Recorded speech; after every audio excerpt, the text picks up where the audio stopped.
Coaches have been calls for mental health care service to be made a priority. Our reporter Brianna Parkins has been covering the issues in the mental health arena, and late last year, she travelled to Limerick to meet Sandra, whose daughter Yasmin died by suicide. Here's a reminder for viewers. For the 16 hours that my family were at the river, obviously I didn't stay there for that time. I couldn't. I had to come home and I went back again. But like my daughter and son never ever left the river from the moment she went in till the moment she was found. And her best friends were there and other members of family. We were just like in cars or sitting on the ground. We just had to second guess things like when was the next search coming on? When was the helicopter coming? My ex-husband is asking the fire people. I'm ringing the guards, someone else is ringing someone else, that if there was a family liaison person there to bring all that information, accurate information, to the family at a steady flow, it would have saved a lot of time, a lot of upset, a lot of confusion. It would have been just so much simpler. And if there had been like a haven or a place to sit in, that we're not sitting on the ground, we had some place, a private place, that we're not just scattered around the place. So like my goal would be to have something like a mobile van, like like the breast clinic van, something like that. And I just love it to have it Yazzie Safe Haven. I just want to keep going in her name. I want her story to be told. I don't want her to be forgotten. Such bravery from Sandra there, and to follow up on her story. Brianna travelled back to Limerick to visit the new Haven Hub, which aims to help those at risk of suicide and the family members of missing persons.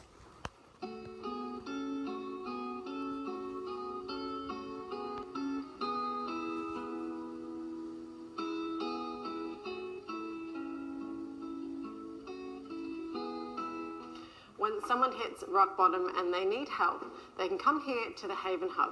This is the first bit they see. And Leona, what happens next? I believe it starts off with a cup of tea. Absolutely. So they've come in and they've looked for help, and that's sometimes the hardest step. So the least we can do is make them the traditional cup of tea and let them know that they're in safe hands and that we want to hear their story and that we're here for them. And then what happens? They go into a meeting room? Well, yeah, we have the availability of a number of rooms. So for some people it might be a family, for others it might be actually just a person.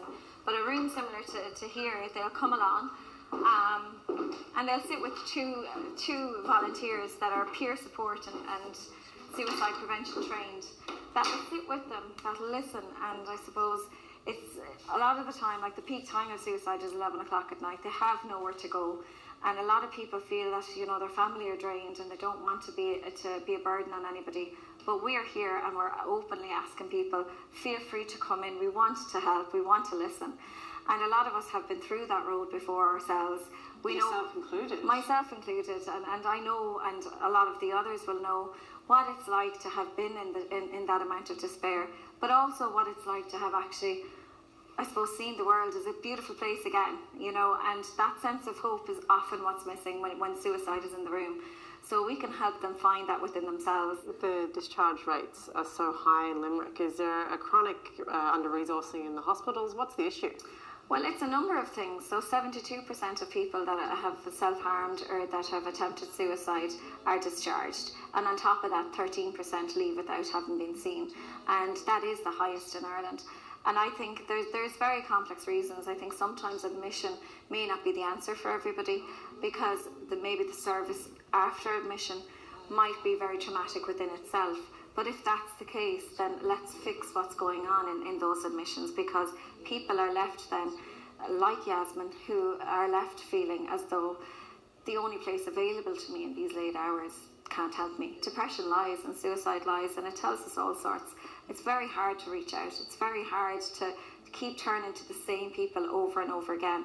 And unfortunately, when we don't reach a point where we get the right help, it can become part of us for a bit of a long time, and we feel like a drain. So what we're hoping to do in the Haven Hub is sit down and gently and with compassion take away that disillusion of suicide and that being the only answer that's left. And what really that person needs, like I say, it's hope, it's compassion. But on top of that, it's connection, and you don't have to be a trained psychologist or psychiatrist to sit with somebody and make a connection and make them feel as though they're cared about. So the following day we'd be following it up and we'd be talking to the person, saying that you know, you were in with us, you were quite distressed, and we're wondering if you're doing okay, and I'm thinking about you. And even that makes a huge difference to a person who feels as though they're beyond help and nobody cares anymore. So, Leona, you've been through the system, and for people who haven't, what was that like? Was it kind? Did you get the help you need? What happened? I suppose I was very lucky in one sense, because I ended up getting into St. Pat's, and I have to say I got amazing help there, and I wouldn't be here today if it wasn't for what they did. And the thing is, I suppose we all grow up in an era where we worry, oh God, if I say this, what will the neighbours think? But you know what? The neighbours were lovely. The neighbours turned around and said, you know what, Leona, you'll get through this. And they were fantastic. And people in general were fantastic. The community got behind me. And that's what's happening in the Haven Hub, is it's the community coming together and saying, it's okay to be struggling. There is no judgment here. But it's not okay to keep losing our people. Back in October, we came down to Limerick to talk to Sandra Byrne, who bravely gave us an interview about what it was like losing her daughter Yasmin to suicide. Sandra, you just passed your daughter's 3-month anniversary a couple of days ago. What was that like? It seems to be getting harder as time goes on, because I suppose the shock is kind of past now and the reality is hitting in. She's gone and she's not coming back. Yeah, you just hear a song and it just brings back the memories, and memories bring back her, you know.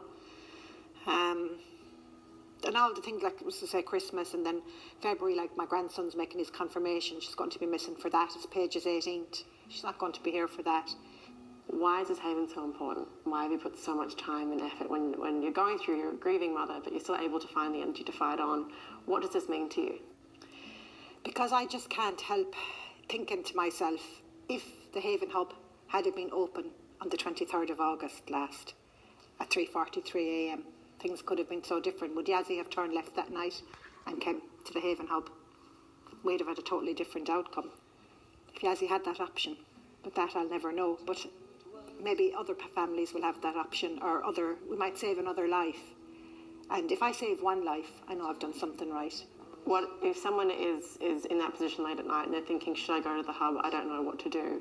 Or even families like you who've lived it through years, what would your advice be to them? What should they know? Well, that it's not a non-judgmental environment here, and they're more sympathetic. There's more empathy here. They're not going to be desensitised, and they understand, because the majority of the people that will be here have been through it, or know someone that's been through it and knows exactly what they're going through.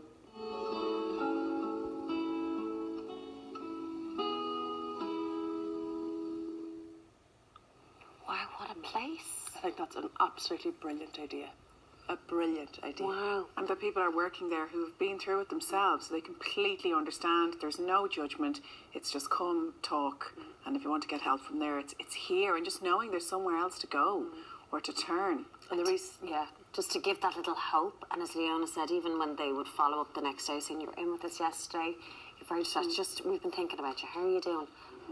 Like, just somebody maybe checking that in. could make such a big difference to someone to know they're being cared about. Yeah. And one of the big difficulties, I think, in the mental health services in Ireland is that, you know, a lot of the services that are out there, by and large, if you want face-to-face, it's during the day, whereas over half the presentations for those services are between 8 p.m. and 3 a.m. at night, in the dark of the night, and that hub is aiming to be open 7 days a week. I don't think it's there yet. Between 8 and 4 a.m. And those hours, you know, if you had a child at 1 or 2 and 3 in the morning who's in that awful place that poor Yasmin was in, and you didn't know what to do as a parent, and you were thinking, I'll go to A&E, but I'm not quite sure what kind of reception I'm going to get, you could bring them perhaps there. And over time, I presume that'll build, and they'll get more and more people on board who'll be able to offer counselling and proper support services. Like, it could be a real lifeline. And as Leona said, she's come out the other end. Do you know what I mean? Like, things were so dark for her, and she's incredible now. And amazing to see Yasmin's family room, a plaque in her name being put up there. I mean, it's not enough. She should still be here. Of course. But it's nice to have something positive. And even as her mum said, if one child is saved, it makes a big difference to her legacy at the very least. The strength of parents this morning. Oh my gosh.